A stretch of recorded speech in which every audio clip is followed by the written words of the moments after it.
एक बार वायु अपने स्कूल में आग की चपेट पर आ गया। जिसने भी उसे देखा उसने यही सोचा कि वो नहीं रहा।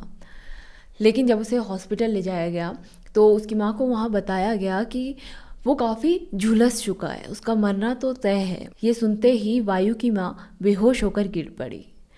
भयानक आग ने उसके नीचे हिस्से को तबाह कर दिया था। वो इतना बुरा था कि कोई भी उसे देख नहीं पा रहा था। डॉक्टरों ने उसके परिजनों से कहा कि अब वो बच नहीं सकता। वायु हल्के दर्द में तड़प रहा था। उसने डॉक्टर की बात सुनी। उसने कहा कि आपको जो भी करना है करो, लेकिन मेरा दर्द कम करो, मैं काफ़ी दर्द में हूँ। और ये बात मैं आपको बता देता हूँ कि मैं मरने वाला नहीं हूँ, आप मेरा इलाज कीजिए। ये सुनकर डॉक्टरों को भी बड़ा आश्चर्य हुआ कि ये बच्चा दर्द में तड़प रहा है, उसके बावजूद ये जीना चाहता है। उन्हें लगा कि हमें भी अपनी पूरी कोशिश करनी चाहिए जब बच्चा खुद दर्द में होकर अपनी इतनी पूरी कोशिश कर रहा है। डॉक्टर्स के इलाज के कारण आज वायु ठीक हो गया था, लेकिन बड़े दुख की बात थी कि उसकी कमर से नीचे का ज़्यादातर हिस्सा जल जाने के कारण उसके नीचे का शरीर पूरी तरीके से शून्य हो गया था। उसके पतले पैर वहीं लटक गए थे, बिल्कुल बेजान। काफ़ी समय हॉस्पिटल में बिताने पर उसे छुट्टी दे दी गई थी क्योंकि उसके पैरों का कुछ नहीं हो सकता था। लेकिन वायु बचपन से ही बड़े जिद्दी स्वभाव का रहा है। उसका ये संकल्प था कि जैसे ही मैं घर जाऊंगा मैं अपनी मनमानी करूंगा। घर पर या तो वो बिस्तर पर पड़ा होता या व्हील चेयर पर उसकी माँ उसे इधर उधर ले जाती। सारे काम उसकी माँ उसके लिए करती थी।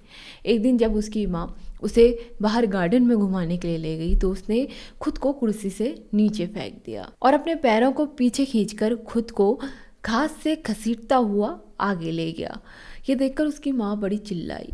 रोते हुए उसकी माँ ने कहा कि तुम्हें ये सब करने की कोई ज़रूरत नहीं है, मैं हूँ ना, मैं तुम्हारे लिए वो सब कुछ करूँगी। तुम मेरे लिए जिंदा हो, मेरे लिए उतना ही काफ़ी है।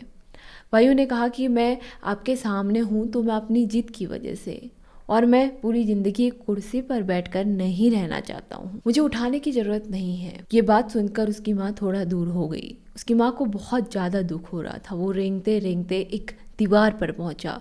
खुद को रेंगने की वजह से उसे काफ़ी चोट आ गई थी, लेकिन उसकी माँ साइड पर खड़ी होकर रोते हुए बस उसे देख रही थी। वो काफ़ी बार दीवार पर खड़े होने की उसने कोशिश करी, लेकिन वो दीवार पर खड़ा नहीं हो पाया। वो बार बार उठता और गिर जाता क्योंकि उसकी टांगों में बिल्कुल भी जान नहीं थी। काफ़ी देर बाद उसकी माँ को ये सब कुछ देखा नहीं गया। उसकी माँ ने उसे उठाकर फिर से कुर्सी पर रख दिया, लेकिन ऐसा वो रोज़ करने लगा। वो गार्डन पर जाता, खुद को कुर्सी से नीचे गिराता, रेंगकर उस दीवार तक जाता और उसके सहारे खड़े होकर चलने की कोशिश करता।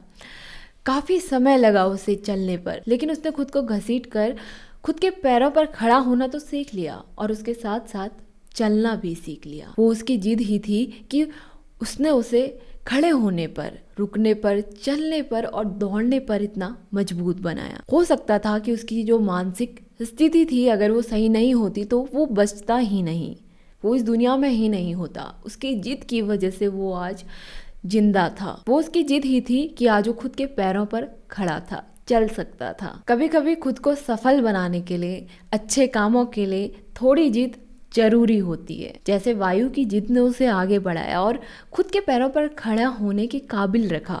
हो सकता है कि आपकी जिद भी आपको बहुत ऊंचे मुकाम पर ले जाए। तो गाइस, यही थी मेरी आज की छोटी सी स्टोरी। आपको कैसी लगी मुझे कमेंट करके ज़रूर बताना।